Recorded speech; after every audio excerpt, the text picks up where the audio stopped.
bit of a wine break. So for those of you who don't know me or who are new to the page, I'm Laura. I'm a mom of two. I'm a holistic nutritionist, and I'm the founder of the Lavish Method, where I teach women who just want to lose weight a simple way of eating that doesn't involve giving up wine or chocolate or any of the other amazing things that make life worth living. And you'll see that I live this very true to form. I love wine, and so I'll talk about the best wines to drink, the low sugar wines. So I thought tonight, I normally have wine breaks when I do my Facebook Lives on Wednesday, but I thought tonight I would just share a little bit about what wine I'm drinking and why, and then maybe we can make this a little thing every Wednesday, and I'll give you tips on the best low sugar wines, because that's what I get asked all the time. And this is delicious. So this is a new one. I haven't tried this before. So normally I tend to drink a lot of red wines. This is a white wine, and I know we're a little off topic. We're going to get to macros and how to use them, but I just wanted to give you a little PSA on choosing a white wine. So this is Fusion. It's a Chardonnay. Chardonnays tend to be on, the less sugary side of things. So if you don't know this little hack, I talk about it a lot, but if you're in Ontario, you go to the LCBO, on the shelf tags, it tells you how many grams of sugar per liter there are in each wine. And wine ranges anywhere from like 2 grams of sugar per liter all the way up to 78 or 79. It's crazy. So this, I try to drink 2s or 5s. So those are considered very, very low sugar wines. So this is a 2, which is fantastic. It's about as low sugar as you get. It's actually really delicious and light. So if you don't like anything too strong, you'd like it.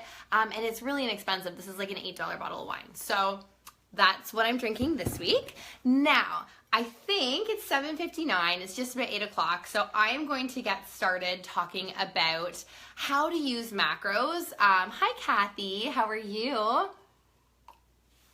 Okay, I'm going to get started talking about how to use macros to basically hit whatever goals you're looking to hit. So if you're not familiar with macros or the macronutrients, I did cover this on last week's live, so you can go back and watch that. It's posted to the Lavish Nutrition business page. So I'm going to build off of that. Quick recap, the macros are fat, protein, and carbohydrates, right? So yeah, macros are fat, protein, and carbohydrates. So fat takes the longest to digest, and it's also the most calorie dense. Protein is in the middle, and then carbohydrates digest the quickest. Now, let's build on what we talked about last week. So fat, protein, and carbs have different purposes in your body. And once you know that, it becomes a lot easier to figure out what you should be eating and why, based on what you're doing and what your goals are. So fat is very specific. It builds your hormones, which is super, super important, especially if you're a woman. If you're not eating enough fat, you have zero chance of having healthy, balanced hormone levels, and you open yourself up to a host of problems, including increased fat storage, especially around the belly. So that's not good, right? So we want to make sure we're eating enough fat for that. So fat is great for balancing hormones. It helps to balance blood sugar as well, because it tends to keep your insulin levels down, which is really important. And then fat is really important for building your brain. So slow, sustained digestion, which means low and stable blood sugar, which means steady flow of energy, is what fat does. It builds your hormones and it builds your brain. Okay, so protein is structural. Protein literally is there to build. Like, you don't really get energy from protein. Your body uses fat and it uses carbohydrates for energy, and it uses 2 different processes for that. And I think we're going to talk about that next week. But if you have questions, you can ask them and I might segue into it. So protein, basically, it builds your muscles, obviously. It builds your skin. It builds your hair. Protein also increases metabolism, which is really important. It makes your body work harder when you eat it, which is fantastic. But protein is really important to keep in mind if you are looking to lose fat, a lot of the time what you do is you exercise more and you eat less, right? It's the total wrong thing to do, but that's what most people do. So one of the most important things, if you're going that route, and I don't suggest you do, but if you are, you have to keep in mind that you need to be getting enough protein. And oftentimes when we eat less, we don't tend to eat enough protein. And so when you exercise more, the point of exercising more, I'm kind of segueing out of my intro, but that's fine. The point of exercising more is to build lean muscle, because lean muscle is metabolically active tissue, and lean muscle is the only chance you have of increasing your metabolic rate, for good. The more lean muscle you have, the more calories your body burns just hanging out, right? So when you're exercising to build lean muscle, but you're not eating enough protein, what happens is the muscles that you already have end up being damaged during exercise. And because you're not ingesting enough protein to repair them and then build onto them, you do the opposite and you actually lower your muscle mass. So if you're currently on a low calorie, diet and you're exercising and you're losing weight, odds are you're losing muscle mass, which is horrifying because muscle mass is your chance of keeping your metabolism high as you age and not gaining weight in the future. So I hope that makes sense. Really important to be eating protein, especially if you're exercising. So keep that in mind. And then so moving on to carbohydrates. Carbohydrates are your source of quick energy. Carbohydrates digest quickly and they digest down to sugar. And that sugar goes out into your blood really quickly and allows your body to have a quick source of energy. So protein is building muscle, basically. Fat is slow, steady energy. And carbs is fast, quick, ready to go energy. Okay, so building on that, I'm just going to make sure there's no questions. Do you guys have any questions about that? I hope you don't. If you do, just type it in and I'll try to keep an eye. So building on that, let's talk about how to eat then all of our meals to make sense of this fat, protein, and carbs. So let's go through a scenario right now. This is just going to be a regular day scenario. So for most people, that would involve light activity. I'm not talking about a hardcore workout day. We can talk about that after. If I forget, remind me. We're not talking about a hardcore workout day. We're talking about just a regular day where you're doing the things you normally do. You're getting up, you're, getting kids off to school or getting yourself ready, you're getting your partner ready or whatever. You're going to work or you're working from home or you're doing your thing. You're doing your dinner, you're doing your evening activities, maybe laundry, whatever. Maybe you're more excited than me. You go out at night, who knows? And you're going to bed. So in this case, when you start your day, you want to have breakfast, within an hour or so of waking up. You want to put some food, some fuel into your body. And that's so you start the day with balanced blood sugar. Because as we talked about last week, balanced blood sugar is absolutely crucial when it comes to sustained fat loss, right? It basically will put you into the fat burning hormonal zone versus the fat storing hormonal zone. And we don't want to be, you guys watching this, if you're watching me, you don't want to be in the fat storing zone. You guys want to be in the fat burning zone. So we want to make sure we eat something. It doesn't have to be solid food. There's lots of ways to be creative if you're not hungry in the mornings, but you want to get some macros into your system pretty early on. Okay, so that's number one.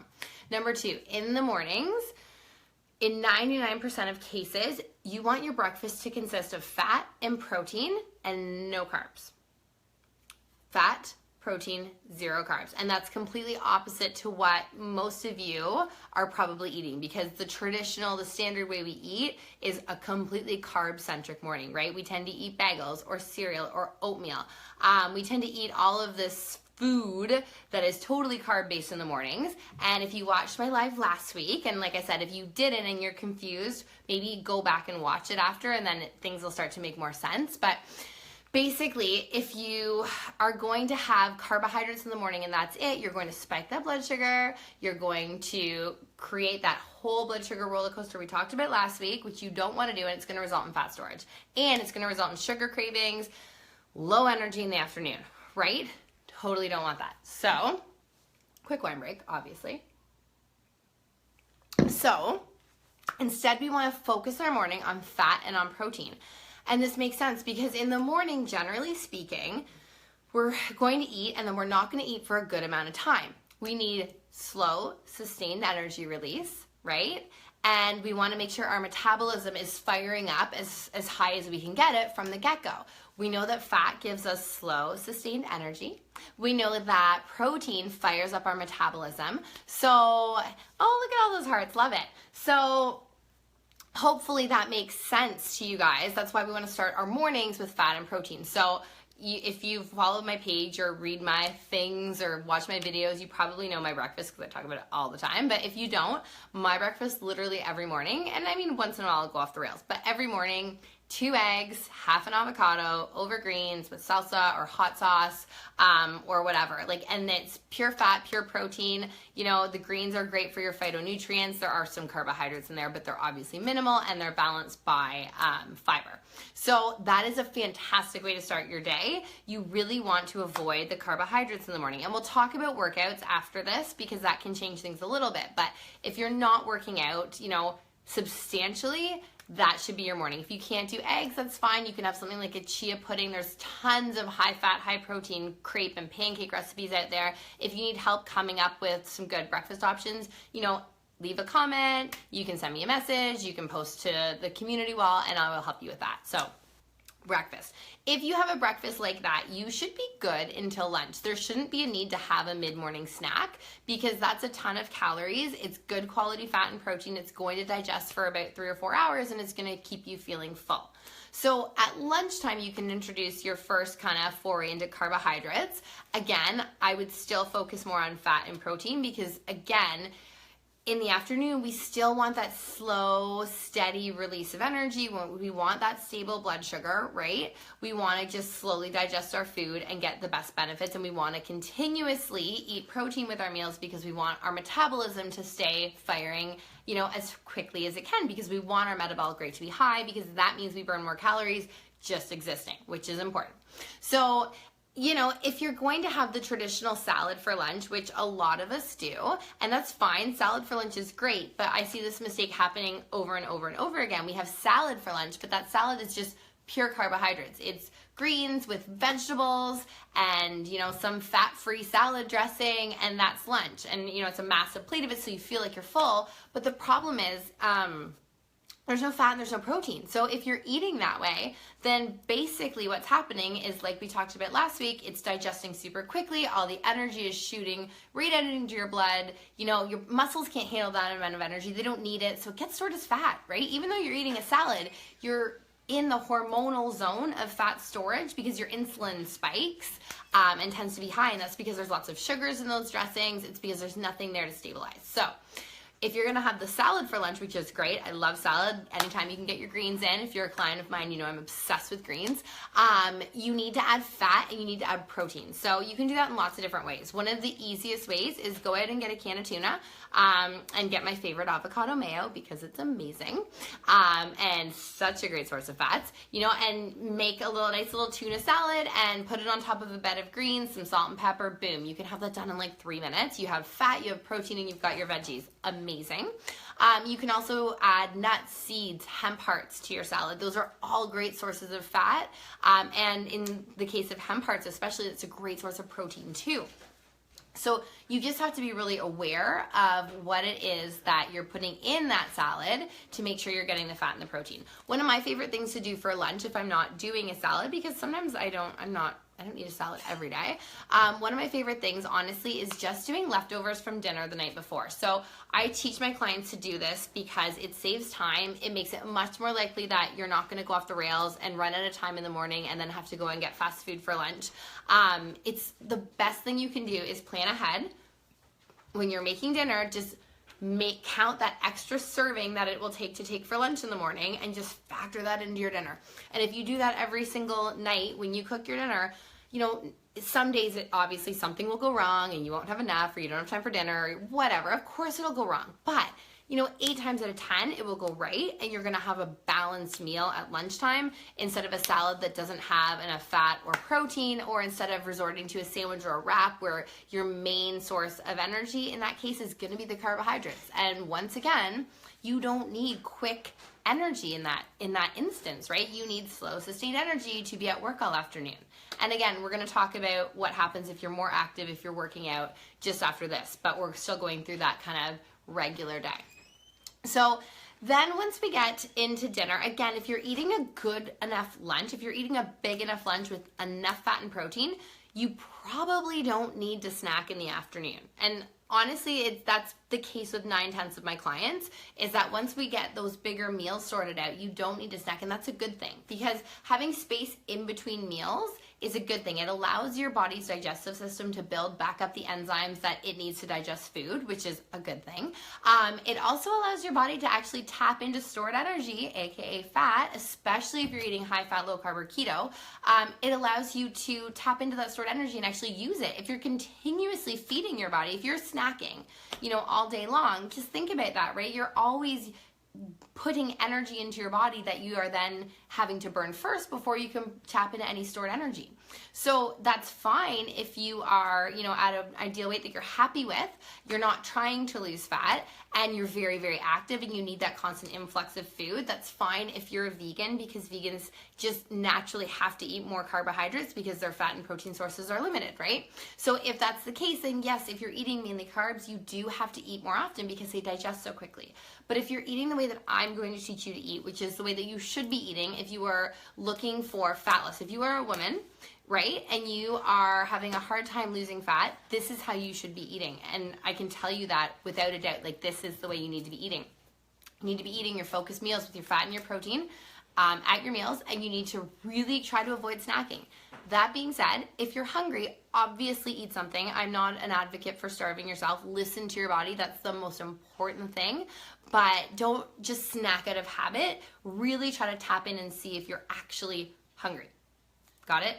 If you do need to snack, the best things to have on hand, and I always have this in my purse or in my car glove compartment, is either a mason jar or a baggie. And I put lots of different, I'll go to the bulk barn and buy like 6 or 7 different types of nuts, some seeds, dried coconut chips, like the plain ones that are just dehydrated coconut.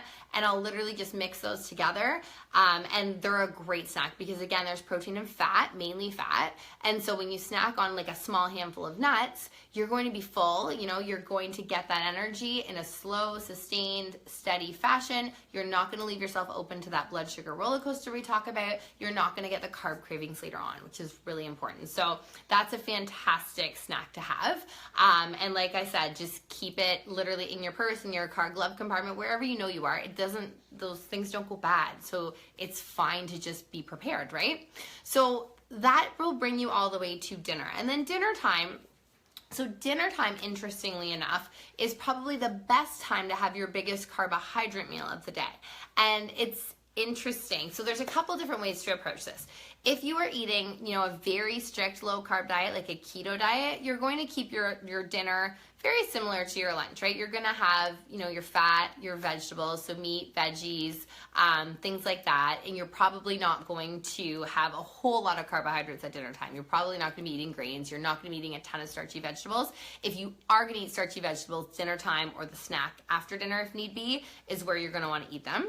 If you're eating a slightly, you know, higher carb, so not keto per se, but like a high carb, low fat diet for fat loss, which is a great way to eat. It's very easy. It's not nearly as strict, so it's something to look into for sure. You can ask me more about that. But if you're eating that way, then you're going to have, if you're having carbohydrates, you're going to have, I call them the paleo carbs. So things like sweet potatoes, you know, some fruit, maybe things that are like starchier vegetables, peas, beans, corn, that sort of thing, or even some, you know, quinoa or whatnot. You want to focus them at the dinner meal or after dinner. And there's a couple different reasons for this. So reason number one is when we eat carbohydrates, oh, thanks for the hearts, love it. When we eat carbohydrates, we inevitably cause more of a blood sugar spike, right? We inevitably cause more insulin to be released, and we leave ourselves open to, you know, a little bit more fluctuation and open to craving more. So if you start your day carb heavy, you end up craving carbohydrates all day long, and you are much more likely to go off the rails. Sorry, one break. If, however, you save your carbohydrates till the end of the day, then those little blood sugar fluctuations are going to be happening while you're sleeping for the most part. And you're not even going to notice them. And then by the time you wake up in the morning, you're going to be over it and life will be fine and you can move on and have your fat and protein breakfast, right? So one, it's practical. The second reason that you're going to want to focus your carbohydrates more at night is because your body is very interesting. So when you are sleeping, your metabolism actually slows down on the processing of fat and protein. However, studies have shown that your metabolism actually speeds up the processing of carbohydrates, which is super interesting. So your body is literally primed to burn carbs at night. So if you're eating carbs before bed, at dinner time before bed, then you're much more likely to burn them faster overnight and not store them as fat, which is obviously the end goal with anything we are doing. So that's really important to kind of remember as well. Now, the other option at night, so if you are eating higher carbohydrates, then that's totally fine. This is when you're going to have them. If you're eating higher fat, then you're just still going to focus on the fat because your body is going to be primed to burn fat as energy anyways. So that takes us next to your nighttime snacks. So if you are snacking at night, and if you're eating the way that I'm setting out for you, you're not going to want to snack a lot at night. Like, it sounds crazy. You're probably sitting there looking at me like, no, I always want to snack at night. I put on Netflix. I put on Grey's Anatomy. if you're me, and I want to eat. And that used to be me, so I get it. But when you have balanced blood sugar, it's a very different headspace. Like, you might be like, oh, it'd be fun to pick at something, but you don't need to eat. Anyway, it's very interesting, but it's true. So if you feel the need to snack at night, there are a couple different routes to go. So like I said, if you want some carbohydrates, the best thing to do is have some, fiber-filled carbohydrates like berries. Like a bowl of berries with some coconut cream on it would be a great decision if you're eating a little bit higher carb.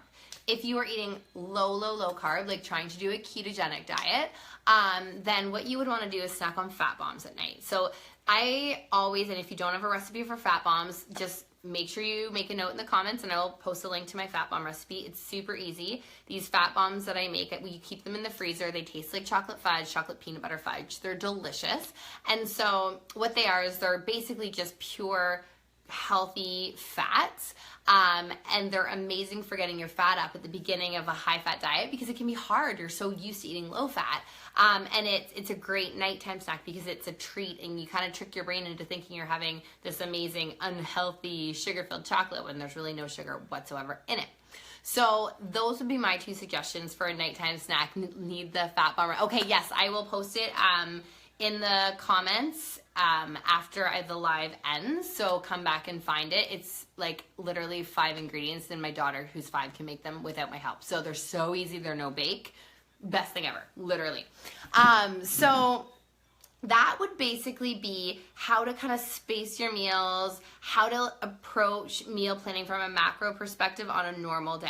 Now, if you are working out, it changes a little bit. And so this is probably, what time is it? It's 8:19. Okay, we've got time. So I'm going to explain this properly because this is really important. And a lot of people don't realize that the way you work out changes the way that you need to be eating around your workout. So there's 2 different types of workouts. There's aerobic workouts and there's anaerobic workouts. So let's have a wine break because I feel like this is going to be a little bit lengthy, and then we'll keep going. Seriously, this wine is really delicious. You should buy the Fusion Chardonnay if you haven't already. It's 2 grams of sugar per liter, and it tastes really good, and it's like $8 a bottle. Boom. Okay, so there are 2 ways that we can exercise. We can exercise aerobically or anaerobically. And basically what that means is aerobic exercise is your cardio. It's like your jogging or your regular running or your elliptical or, just the stuff that gets your heart rate up but isn't necessarily strength fueled. Your anaerobic workouts are the ones that are strength fueled. So those are things like high intensity interval training. Those are things like CrossFit is mainly anaerobic. Really like powerlifting, like lifting heavy weights. Those are anaerobic activities and they're fueled by your body very differently, and it's important to know that. So aerobic, so your cardio stuff, can totally use fat for energy. It does not need glucose or sugar. So cardio, you don't really have to change anything in terms of the way you're eating, especially before. You should just go on your merry way. If you work out in the morning, like if that's what you do first thing, then doing fasted cardio is a great way to tap into stored body fat. Your body can literally burn fat and use that to fuel your cardio or your aerobic workouts. It's fine. It might take you have to train your body to do anything, right? So you're gonna have to train it how to do that, but you can do that.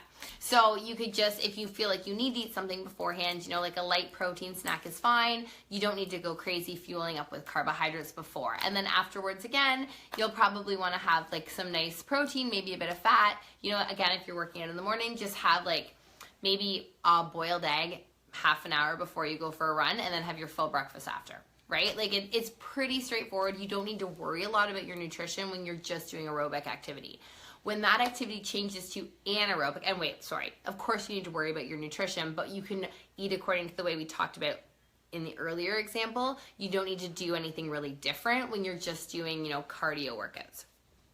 When you're doing power workouts or strength workouts, they use an anaerobic process, and that process has to be fueled by carbohydrates. Fat cannot fuel that process. So that doesn't mean you're not burning fat. There's a difference. You are actually tapping into stored body fat. And I would argue that strength-based power workouts are much more effective when it comes to burning fat. So I would always suggest, doing high-intensity intervals or doing, lifting heavy weights over just running on the elliptical if fat loss is your goal. But anyways, I'm digressing. So you do have to change the way you eat, especially if you're eating high fat, low carb. So what I usually suggest to my clients, and this seems to work really well, is before your workout, like right before, 20 minutes before, have half a banana, because that gives you quick sugar-based energy, and have some nut butter with that banana to add a bit of protein and fat. So that tends to work really well. It's not too much where it will upset your stomach, but it usually is enough to give you the energy to really power through that workout. And then after your workout, this is really important, you need to eat for recovery. So like we talked about earlier, if you are, working out to lose fat and build muscle, obviously, like, building muscle is really important, because that's how we increase our metabolic rate, because muscle is metabolically active and it burns calories. The more muscle we have, the more calories we burn. So obviously we want to build muscle. So if you are, looking to build muscle, when you work out, you actually damage the muscles that you have. And so you need to replenish your body with lots of protein after a workout, because if you do that, then you're basically repairing the muscles that you've damaged, and you're actually providing the materials to build new muscle, which is exactly what you want out of, lifting super heavy weights, CrossFit, high intensity interval. So within 45 minutes, you need to have a good source of protein and some more carbohydrates to replenish those glycogen levels that you burned through. So in this case, one of the easiest ways to go about it is just to make a quick shake. So you can have your other half a banana and a quick protein shake. So I like my clients to use collagen protein. I talk about why it's just such a great absorbable protein. It's the most abundant protein in your body. It's a structural protein. It's fantastic. So I really like to recommend collagen protein to my clients, and it tends to work really well with heavy training clients. So we make sure we do, like a protein shake afterwards, and we do maybe half of a banana. If you like more food-based sources of protein, that's fine. Have a chicken breast, and some sweet potatoes. Like, that would be, again, good carbohydrates, good protein for afterwards. Fat's not really important for after a workout. It's probably the only time I will ever say fat's not important, because fat is literally the most important macronutrient, in my opinion. But fat's not as important. It's really all about the protein and the carbs, and you want to really get in that recovery window and have that within about 45 minutes. So it's important to plan ahead when you're doing high intensity intervals, or, like I said, CrossFit training, or powerlifting, things like that. You really do need to plan ahead, because otherwise you open yourself to muscle injury. It takes longer to repair, and you're not building the muscle that's you're working so hard to build. So I hope that makes sense. The one other thing I will stress, and this is really important, I've had a lot of correspondence with people this week asking me questions via email. I've got a flash sale on just one of my lower end intro programs, which has been great, and it sparks a lot of conversation. So one of the things that I've been talking to people a lot about is, they're saying, I am eating low calorie and I'm exercising and I'm having such a hard time losing weight. Like, will your plan help? And so then, me being me, I have to get into the whole, this is exactly wrong, because. So if you are doing what I just said, if you are eating lightly and working out to lose weight, stop doing it. It will not work. If you are working out, you need calories. Calories are what fuel your workouts. The macronutrients that provide the calories are what build the muscles, right? Kylie says, side note, I love eggs omelets and I love them for dinner. Is that okay? But then I get stumped on breakfast options. Yeah, it's totally fine for dinner. So for breakfast options, there's lots of different things you can do. Chia puddings, if you're one of those people who loves like a really quick, eggs twice a day. Eggs twice a day are fine. The only thing I would worry about with eggs twice a day is, are you getting in all of the other, vitamins and minerals from other foods if you're just focusing on that? I will eat eggs twice a day. Often my kids eat eggs all day long. Like, we'll have eggs at breakfast. I'll send some eggs in their lunch. They might snack on a hard-boiled egg. That's fine. Eggs are what we call like a perfect food. They're a perfect protein. They have tons of micronutrients and macros. They have good fat in the yolk. They have good protein in the white. So yeah, go to town on eggs. But you could do things like chia puddings are amazing. It's like kind of overnight oats, but made with chia seeds, which are all fat. So I would totally suggest trying those if you want like a high fat breakfast that will sustain you. You can there's some really great recipes out there for like a paleo granola that uses more like coconut flakes and nuts and seeds, and having that with some almond milk or coconut milk is yummy. This time of year, high fat smoothies. I don't love smoothies. I like eggs at breakfast.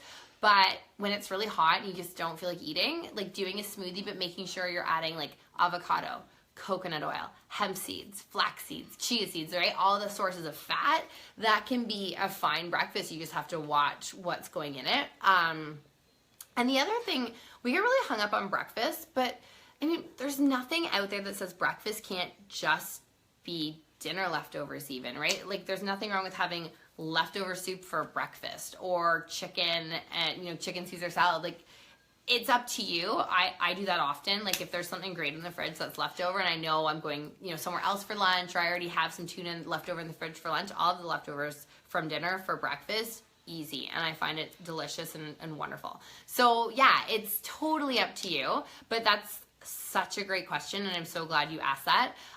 But at the end of the day, simplicity wins. So if you had eggs for breakfast and you're stumped on what to eat for dinner, and it's either, you know, you're either gonna make an omelet and some bacon, or you're just gonna have toast, have the omelet and bacon.